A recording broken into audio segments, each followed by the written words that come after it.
के तपाईले ख्याल गर्नुभएको छ जब तपाईहरुको एक्जाम हुन्छ त्यतिबेला तपाईको प्यारेन्ट्सले दही चिनी खाएर जाऊ एक्जाम राम्रो हुन्छ भनेको? यदि मैले तपाईहरुलाई यस पछाडिको साइन्टिफिक रिजन छ भने के हुन्छ? साइन्सले यो कुरालाई प्रुभ गरिसकेको छ। यो मात्र हैन, तपाईले मन्दिर गएको बेला घण्टी बजाउनुहुन्छ, त्यसको पछाडि पनि साइन्टिफिक रिजन छ। आउनुहोस् बुझौँ यी सबै कुरा आजको भिडियोमा। नमस्कार, म नेपाली छिटो र यो हो टेस्ट। सानैदेखि तपाईको हजुरबुवा आमाले यो गर त्यो गर त भन्नुभयो होला, तर त्यस पछाडिको साइन्टिफिक रिजन कहिले पनि भन्नु भएन। आज मैले नेपाली परम्परा र त्यस पछाडिको साइन्टिफिक रिजन यस भिडियोमा भन्नेछु। हजुरहरूले विवाहमा बेहुलीलाई सिन्दुर हालेको त देख्नु भएको होला।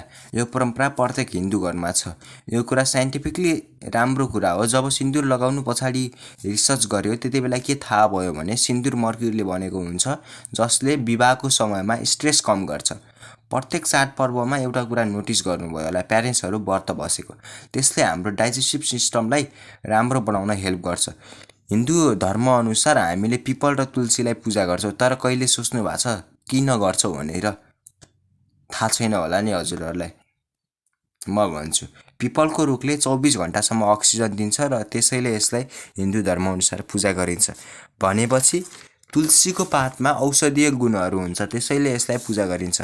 चिनीले हाम्रो बडीलाई ग्लुकोज दिन्छ, जसले इक्जामको समयमा थिङ्किङ क्यापासिटीलाई इन्क्रिज गर्छ र दहीले हाम्रो पेटलाई कुल राख्न सहयोग गर्छ र एसिडिटीलाई रोक्छ।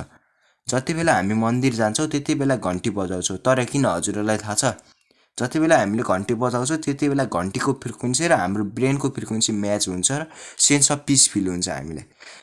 अर्को नेपाली परम्परा अनुसार हामी माघीमा नदीमा नुहाउन जान्छौँ र त्यति बेला नुहाइसकेपछि सिक्का पानीमा फाल्छौँ। किन थाहा छ? पुरानो जमानामा सिक्काहरू तामाले बनेको हुन्थे, जसले पानीलाई शुद्ध पार्थ्यो। त्यसैले पहिलेको जमानामा सिक्काहरू पानीमा फालिन्थ्यो र त्यसले पानीलाई शुद्ध पार्न सहयोग गर्थ्यो। भनेपछि आजभोलि सिक्काहरू फलामले बन्छ र यो कुरा अलि नराम्रो साबित भइरहेछ आजभोलि। यी त भए साइन्टिफिकली प्रुभन परम्परा, तर कुनै मिथ पनि हाम्रो नेपाली परम्परामा छन्, जस्तै रातिमा नङ फाल्नुहुन्न र चप्पल उल्टो राख्नुहुन्न।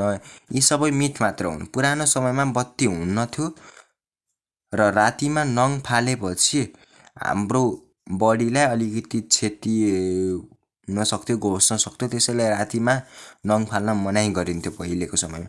र चप्पल उल्टो पारेपछि नराम्रो हुन्छ भन्ने पनि एउटा मिथ मात्र हो। भिडियो लास्टसम्म हेर्नु भएकोमा धन्यवाद। भिडियो मन परेमा सेयर गर्न नबिर्सिनु होला। च्यानललाई लाइक, कमेन्ट, सेयर पनि गरिदिनु होला।